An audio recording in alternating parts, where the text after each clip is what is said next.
فرە جۆرکردنی سەرچاوەکانی داهات یەکێکە لە ئامانجەکانی کابینەی نوێمی حکوومەتی هەرێمی کوردستان. تاکو ئێستا لە 2 ساڵی تەمەنی کابینەکە ڕنگدانەوەی بەرچاو بە ئەنجامدانی پرۆژەی بواری وەبەرهێنان لە سێکتەرە جیاوازەکان دیارە. کار دەکەین بۆ ئەوەی ئابووری هەرێم فرە چەشن و فرە ڕەهەند بێت و تەنیا پشت بە نەوت و گاز نەبەسترێت. بۆ ئەم مەبەستە پەرە بەکەرتەکانی کشتتوکاڵ و پیشەسازی و گەشتیاری دەدەین و هەوڵ بۆ ڕاکێشانی وەبەرهێنانی دەرەکی لەم کەرتانەدا دەدەین.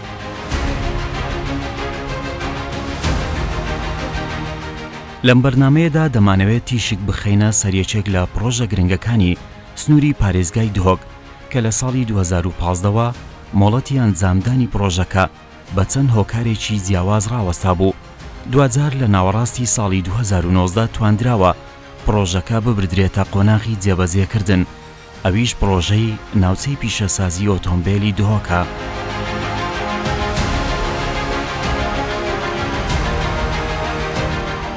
دەمانەوێت لە ڕێگەی سەردانی مەیدانی بۆ ناوچەی پیشەسازی دهۆک بە دوواداچوون بکەین بۆ زانینی ڕای ئەم هەوڵاتیانەی لەم شوێنەدا کار دەکەن و تا چەندە سوودمەند دەبن لە پرۆژەیەکی ئاوادا کە بڕیارە لە چەند مانجی داهاتوودا لەوێدا بژێوی ژیانیان پەیدا بکەن.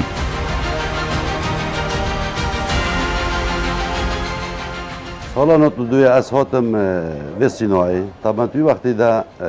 teqîben sîna me nîva vêgavê bî. Vêgavê du cara hende heke ne sê cara jê bitin. Min bi xwe dikanek kirê kir ev fireyê serî dikanek o teqîben 40 metrî bû. Min dest bi şolê teflîşatê kir. û berev taban sîna Amazon bû sêyare her zêde bûn û sîna vêgavê du cara sê cariya hind lê hatî. Vêgavê eşemêm te yek dikan sînayê de xalînînek û êk bişêtin bi xwe dikaneka dî vekitin. Tu wextî de ev teqîben em şê bînin te gelek dîr bî yanî xelkê nesiyon bêz got kîlê çit wê sînayê. Besnoke ya bî wekit bijîn em şê bijîn te nîva dihokê de yanî محلية جي درباز بين هر ساعة حتى نزار كي بيتي تورا همي يبي باجير بقى أفا سنتري دوك يعني جدار في باجير يعني يبقى جدو كات بين أفا چندين صالة عمل فيري مشارع نينم باور بك حتى نوكا آوي أم يبتون كارات كرين ما خطي آوي نينا gelekش میجا جی صحبت یا هیکو صناعی و گوهزن اجبار هندی جنو که حتی نو که دکانام سری چین کوه یعنی دستید من ندیگتن از رو مصرف که لیکن صبحی مراکن جه بچیکه و هم دکان جد بسر بر هم شارع جد برتان کرد حتی 2000 عائله سر صناعی جی سپاس بو حکومتی کو راضی بو او داخوازیت مجی بجی بکتن اشیم متوقع و هر اکل الوسینا اشول کلی ما پارچه کازویه دایه کو ببت خودان دکان صبحی بخوشول تیده بکتون و خیزان خو خودان کتش کلی آخر لاز بتن اوه تشتکی باش بهادی کرد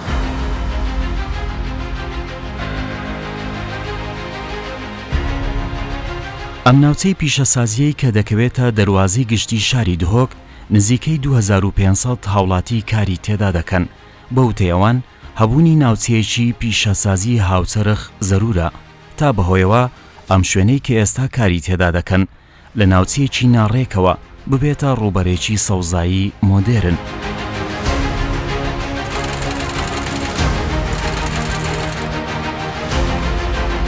لعنيق داس بكري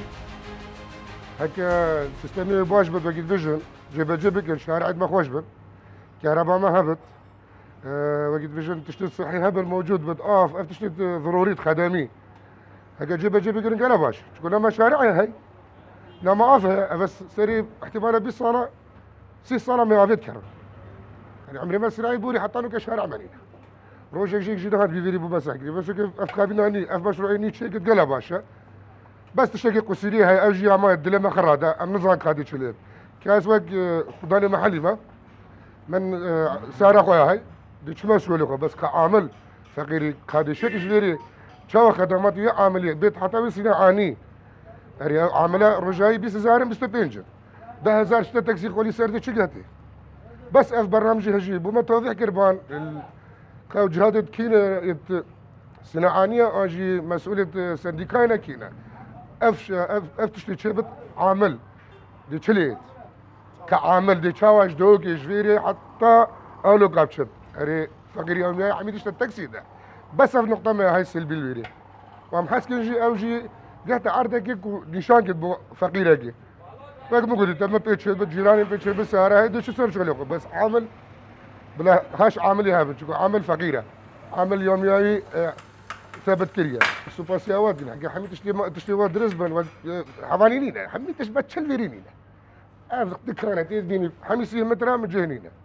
قال ويري دي في سيستم هايو افابتو تشتهبت ام ممنوع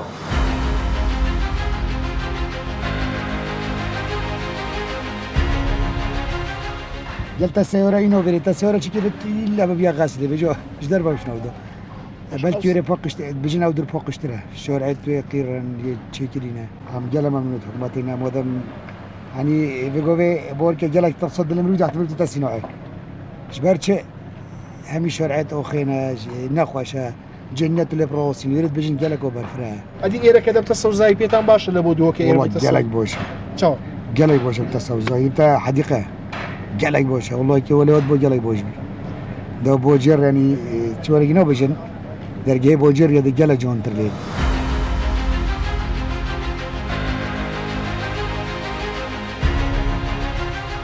جموجۆڵی کرێکاران و ئەندازیاران لە تەواوی 362 مەکەدا بەدی دەکرێت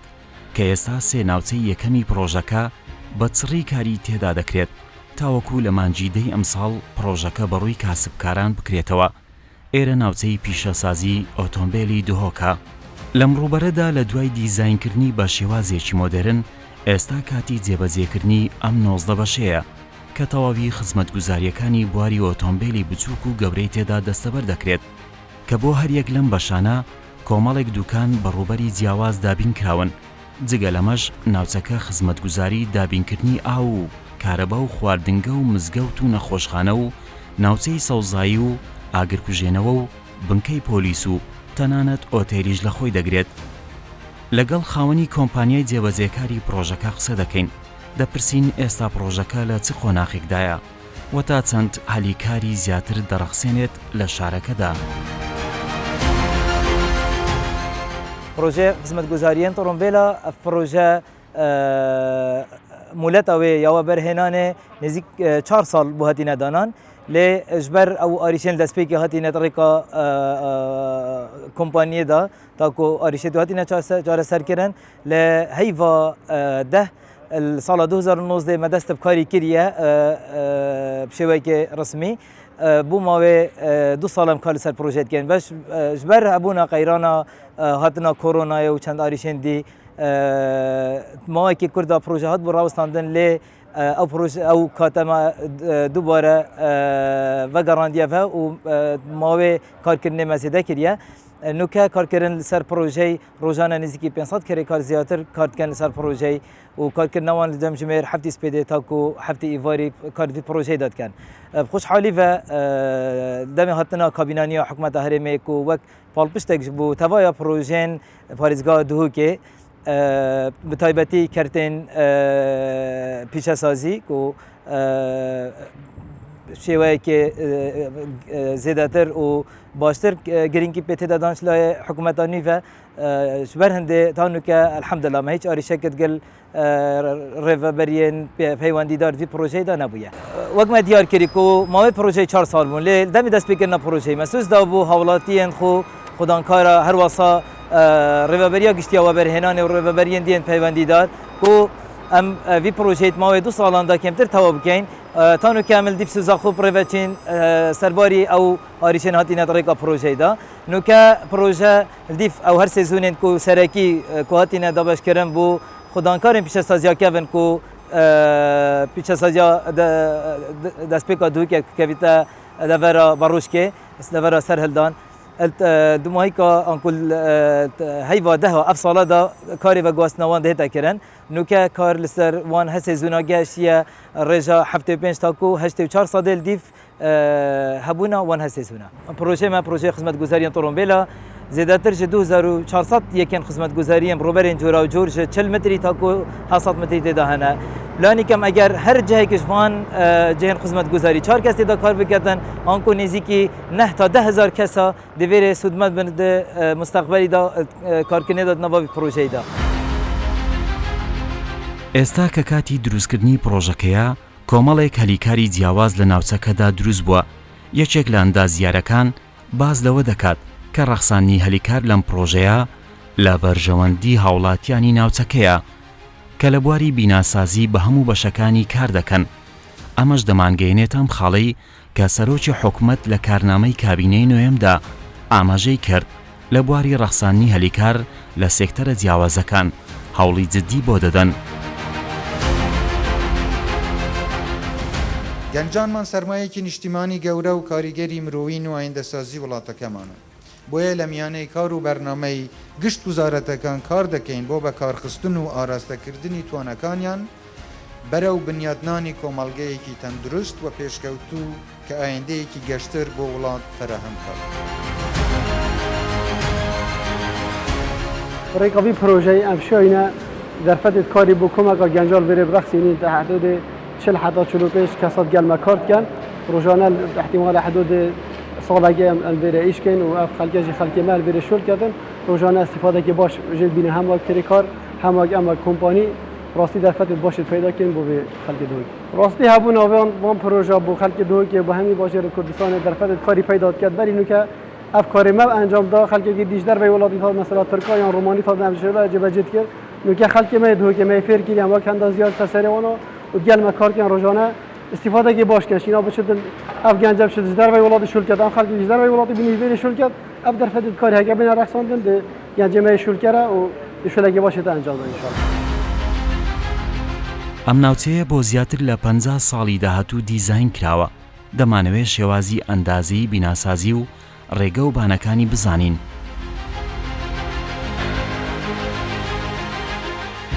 پرۆژە پێشەسازیە خزمەتگەران تۆڕۆمبیلە کل 365 دونامێن عردی ئەش ژمارەکە زۆریەکە نزیکی 2400 یەکەوەم پێکتێت و هەر یەکەیەکی کۆری خۆیە تایبەتی هەی ئەفجا شقام متوانا شقام متويل سرفراهية 15 متري 20 متري حتى 40 مترينا ياكيت وانا جيك مساحتي تو 40 متري حتى 100 متري هنا هر ياكيك اللي في افكار تاع انجام دان بلندهيه وانا جيك اللي في افكار ياكيك وعندك ياكيتين بلند محتاج بلندهيه كزور عندك ياكيتين بلندهيه كجلك زور نابيتنش 3 متر و 8 سنتيمتر حتى 5 متر بلندهيه وانا جاده توجه همي دبقيري هنا تشكرن كو فراهيه جاده اشخرك كمتر 9 متر بيتن رصيف بدر يكي جي اشخرا كمتر 5 متروني في خدان يكي استفاده جا ببینیتن و سیستم آواکرنا یکیان همی سکلتون سیستم کو سیستم هیکلیه بلوک کنکریتی زایدن هیکلی و جهمی کنکریت تشکرن کو قاطع فنشینگ و قاطع که کف مال و قلکی میته تشکرن و رنگ ویژگ رنگ که هو ثابتن بویاغاوی کو رنگ که هو ثابت هم بو جهه پیش اساسی زیکا و کی پیساتیل سر دیار نکردن صبا عردوی دی صبا که هو ثابتن کو بو فاقش کرنه ابصناهی بیتن کو کی مدیتی باشه تحلیل کردن کو فاقش کرنه و ششناوی دی ابصناهی بیتن همیشه شوازی کنکریتی اسکلتون سیستم کنکریته هیکلمه سیستم آواوی همی آوا جر زمینه کو شیکه دی چیت منحول تین داخلی شهر داشت منحول جی بو سیستم یکا چهارسری آوا پیس دهتا کردن و ده چیتش در وی پروژه دا سیستم آگر کوچاندناوی کو ده فایر هایدرانت هنر توزیع کردن دیف استاندارد هاتینا دیزاین کردن کو هر دوراتی ناوینا و دا چند حساب استاندارد کو اف هایدرانت وقت آگر کوچاندن مرکز اطفای بخوجی سند بنگه آگر ومراندن هی کو هر استفادهش اوی آوا فایر هایدرانت بینیتن و سیستم آوا ویژگ در کتنا آوی همی جر زمینه کو مباشرش یکیه بو منحول داخلی شهر اوش منحول داخل شهر بو در وی پروژه سیستم وی آوا پاکجی کد وکیل بجن تانک که آوی عام هبیتن بو پروژه و 24 دمجمه راندا د آواوی یا دابینکری بید بو پروژه کو شبکه‌های همی توزیع کردی بو پروژه و هر یکی کیجی میزانی خو تایبتی هی الدیف مزاختن و آوی هر یک کاچن طاف مزاختیه و آواوی دی 24 دمجمه بید سیستم وی کاربه کو سیستم کویز دی هنه دانان بو هر زونه کی حسب محتاجی و حسب چند کیلووات محتاجه شنیکاش هر کویز که کیجک بو بلوک که ما یکیان بردەکەی تایبەتی هەیکۆل ئەندەرگراوند ژێرزەمین تێتەن بۆ ئەوی بردیشی بردیژیش نیکە بۆ هەر یەکەیەکی تێتەدا بەشکردن. ناوچەی پیشەسازی ئۆتۆمبیلی دهۆک لە سەرڕوبەری 369 زەوی دابەش دەبێتە سەر 5 ناوچەی گشتی و بەسەر 19 بەش دابەشکراون کە هەریەک لەم بەشانە خزمەتگوزاری تایبەت پێشکەش دەکەن. لە بەشی خزمەتگوزاری گشتی دوکانەکان بەڕوبەری 150 مەتر و 300 مەتری خزمەتگوزاری گشتی بە ئۆتۆمبیلی بچووک و بارهەڵگر پێشکەش دەکەن، ژمارەیان 160 دوکانە. بەشی ڕوونگۆڕین بۆ ئۆتۆمبیلی بچووک و بارهەڵگر دوکانەکان لە سەرڕوبەری 850 300 مەتری دروست کراون، ژمارەیان 140 دوکانە. لە بەشی یاسنگەری ڕوبەری دوکانەکان لە 6 مەتری و 200 مەتری و 300 مەتری پێکدێن و خزمەتگوزاری یاسنگەری بۆ ئۆتۆمبیلی بچووک و بارهەڵگر پێشکەش دەکەن، ژمارەیان 155 دوکانە. لە بەشی گێچ و بڵانس ڕوبەری دوکانەکان 100 مەتر و 300 مەتر پێکدێت کە خزمەتگوزاری بۆ ئۆتۆمبیلی بچووک و بارهەڵگر پێشکەش دەکەن، ژمارەیان 65 دوکانە. لە بەشی بۆیاغکردن دوکانەکان لەسەر ڕوبەری 6 مەتری و 200 مەتری و 300 مەتری خزمەتگوزاری بۆ ئۆتۆمبیلی بچووک و بارهەڵگر پێشکەش دەکەن، ژمارەیان 70 دوکانە. لە بەشی کەلوپەلی یەدەک دوکانەکان لەسەر ڕوبەری 40 مەتر و 200 مەتر خزمەتگوزاری بۆ ئۆتۆمبیلی بچووک و بارهەڵگر پێشکەش دەکەن، ژمارەیان 310 دوکانە. لە بەشی میکانیکی ئۆتۆمبیل دوکانەکان لەسەر ڕوبەری 6 مەتر و 200 مەتر و 300 مەتر خزمەتگوزاری بۆ ئۆتۆمبیلی بچووک و بارهەڵگر پێشکەش دەکەن، ژمارەیان 710 دوکانە. لە بەشی وایرمەنیدا دوکانەکان لەسەر ڕوبەری 6 مەتری و 200 مەتری و 300 مەتری خزمەتگوزاری بۆ ئۆتۆمبیلی بچووک و بارهەڵگر پێشکەش دەکەن، ژمارەیان 115 دوکانە. لە بەشی یاسنگەری گشتی دەرگا و پەنجەرەی باڵەخانە دوکانەکان لەسەر ڕوبەری 40 مەتری و 100 مەتری و 250 مەتری پێشکەش دەکەن، ژمارەیان 155 دوکانە. لە بەشی تۆڕنەتی دوکانەکان لەسەر ڕوبەری 100 مەتری و 300 مەتری خزمەتگوزاری بۆ ئۆتۆمبیلی بچووک و بارهەڵگر پێشکەش دەکەن، ژمارەیان 25 دوکانە. لە بەشی جوانکاری ئۆتۆمبیل دوکانەکان ڕوبەریان 6 مەترە، ژمارەیان 100 دوکانە. لە بەشی ڕادیۆتەر و ساردکەرەوەدا دوکانەکان لەسەر ڕوبەری 6 مەتری و 300 مەتری خزمەتگوزاری بۆ ئۆتۆمبیلی بچووک و بارهەڵگر پێشکەش دەکەن، ژمارەیان 90 دوکانە. لە بەشی جامچی ئۆتۆمبیلدا دوکانەکان لەسەر ڕوبەری 80 مەتری خزمەتگوزاری بۆ ئۆتۆمبیلی بچووک و بارهەڵگر پێشکەش دەکەن، ژمارەیان 15 دوکانە. لە بەشی کوشنچیدا دوکانەکان لەسەر ڕوبەری 6 مەتر خزمەتگوزاری بۆ ئۆتۆمبیلی بچووک و بارهەڵگر پێشکەش دەکەن، ژمارەیان 10 دوکانە. لە ناوچەی پیشەسازی ئۆتۆمبیلی دهۆکدا چەند پێشانگایەکی ئۆتۆمبیل هەن لەسەر ڕوبەری 650 مەتری و 1000 مەترین، ژمارەیان 25 پێشانگایە. بەشی پێداویستی گشتی لەسەر ڕوبەری 300 مەتری تا 8600 مەتری دروست کراون، ژمارەیان 40 دوکانە. بەشی پێداویستی ئەسکەلا کۆگاکان لەسەر ڕوبەری 130 مەتری دروست کراون، ژمارەیان 30 کۆگایە. بەشی هەڵۆشانەوەی ئۆتۆمبیل دوکانەکان لەسەر ڕوبەری 6 مەتری و 200 مەتری و 600 مەتری کاری هەڵۆشانەوەی ئۆتۆمبیلی بچووک و بارهەڵگر ئەنجام دەدرێت، ژمارەیان 90 دوکانە. بەشی بەنزی ئۆتۆمبیل دوکانەکان لەسەر ڕوبەری 6 مەتر و 300 مەتری خزمەتگوزاری بۆ ئۆتۆمبیلی بچووک و بارهەڵگر پێشکەش دەکەن، ژمارەیان 180 دوکانە. ناوچەکە بەگشتی 2485 دوکان و کۆگا بەڕوبەری جیاواز لەخۆ دەگرێت. ڕۆژێکی ڕووسەداوە کۆمەڵگەیەکە سەردەم یا پیشەسازی ئەکید پێتڤی بە تەڤایە خزمەتگوزاریاندا هەیە داکۆ پرۆژە دەمێ هەبوونە هەر ئاریشێکی یان دەمێ پەیدابوونە ئاریشەکە گەرمەمدانێ بزیترین دەم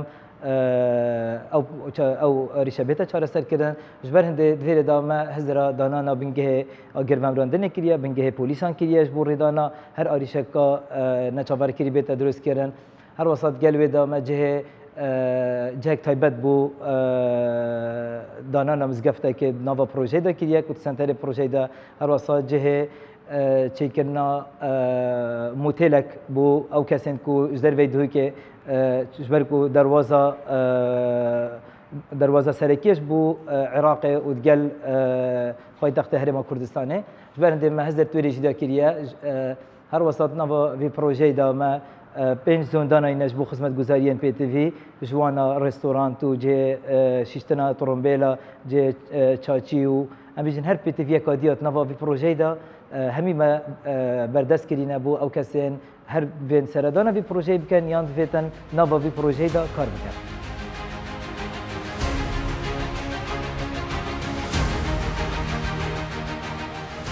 أو صناعية لوي يعني للزور ونا جنجاوة أو شوينا بو يك دروازة شارع دوام أو شوينا بيستي با روبرك زياتري كاسكاتية ويا لو دو منطلقة وإما بما باش بو أو صناعية هل بجرين لوي وببين شوينا كهم لبوشار جنجاو تربي شوينا كده بيتا باخشة كي جشتي باخشة كي جشتي لبو دهو كأجركي باروشكي وبتايبتش دروازة شار لدر وخدمتكي باشتر دكا لو کوردۆ ئەحسان بەڕێوەبەری وەبەرهێنانی پارێزگای دهۆکە لەبارەی پرۆژەی ناوچەی پیشەسازی ئۆتۆمبیلی دهۆک قسەی لەگەڵ دەکەین کە گرنگی ناوچەیەکی لەم شێوازە بۆ شاری دهۆک چۆنە و تا چەند ئەم ناوچەیە دەبێتە هۆی ڕەخسانی هەلیکاری زیاتر لە شارەکە. لە بەشی دووەمیشدا تیشک دەخەینە سەر ئەم شوێنەی کە ئێستا ناوچەی پیشەسازی دهۆکە و ڕووبەرەکەی نزیکەی 100 دۆنم زەویە لە دەواازەی شارەکە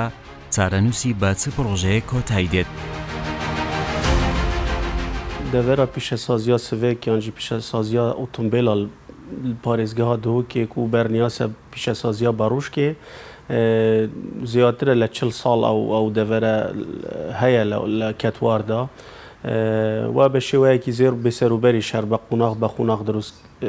هاتیە دروستکردن شوێنێوێک و دەروازێ باژێرێ دهۆکەیە شلایەکی و شلایەکی دیژ بە گەڕەکە بەڕۆژکێ بڕاستی مە هەست پێ کرد و پتر گرنگی یانجی پێویستیە جهەیەکی کەسکاتی هەیە وەکو باخچەیەکی گشتی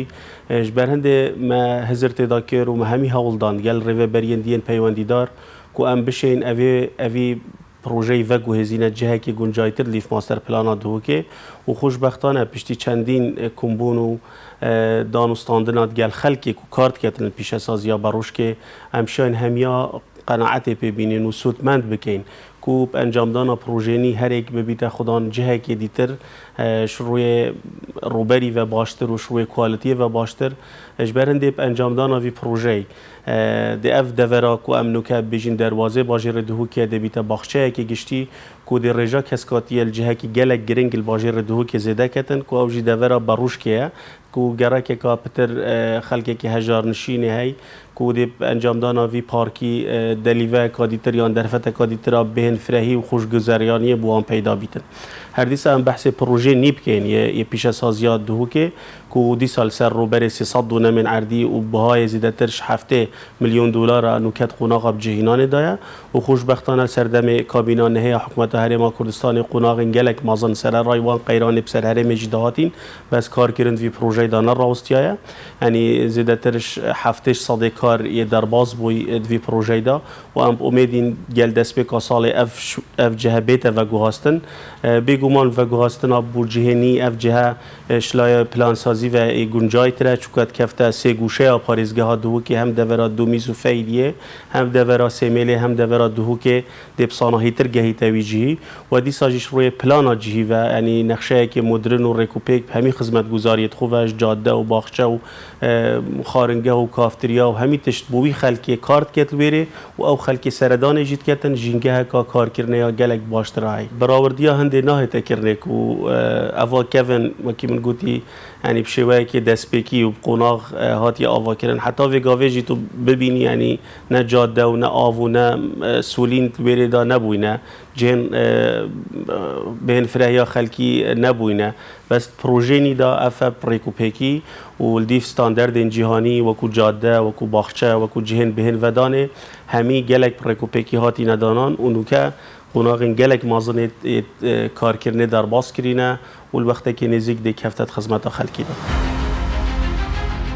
سندیکای کرێکارانی کوردستان لە قیدۆهۆک بە گرنگەوە دەڕوانە هەوڵەکانی کابینەی نوێم بۆ دروستکردنی پرۆژەی لەم شێوازە کە بەهۆیەوە هەلیکاری زیاتر دەڕەخسێنێت بۆ شارەکە. وەکی جەمەبات زانت پێش وەخت پێشە سازیامەل جهەکی بی چه ستاندەرد جیهانی جی تێدا نەبوون اش مسألة صحيات وحتى شارع وحتى دمايكي بشتي اف بيش سازياني هاتي طبعا احتمال درفتا نه حتى 10,000 كيلو كار هبت كل كار بكن قال هندجي اف جهه همي دينا طاب بكرن واكو سند سرناوي وان هميا افيكش طبعا ما فتوانا تاع اوت خودان پیشه اوت بردام شولت کن اف جهه پیتی ویدید کو بین طاپ کردن سرناوی آنها اوت اشتکی باشه وکو کار طبعا همی چکو همی پیتویات کاری دوره دا بین کرینه برهنده وکو حکمت کو پشتوان بو جبه‌جی کردن ناوی پروژه رول حکمت طبعا رول که پیشچاوه و یک کارات و هاکیشا درست کردن ناوی پیش سازی دا و همی تشت برجسته کردن بو کاری ئەوەی لەم بەرنمەیەدا بۆمان ڕوون دەبێتەوە هەوڵەکانی حکوومەتە بۆ فرەجۆرکردنی سەرچاوەکانی داهات لە هەرێمی کوردستان و بینینەوەی چارەسەری پێویست لە بەردەم ئاستەنگەکانی پرۆژەکان و ڕەخسانی هەلیکاری زیاتر لە ڕێگەی پرۆژەکانی بواری وەبەرهێنان لە هەرێمی کوردستان بە شێوازێک ئێستا نزیکەی 2500 کەس لە ناوچەی پیشەسازی دهۆک کار دەکات و بە تەواوبوونی ئەم پرۆژەیە زیاتر لە 10,000 هەلیکار لە ناوچەکە دەڕەخسێنێت.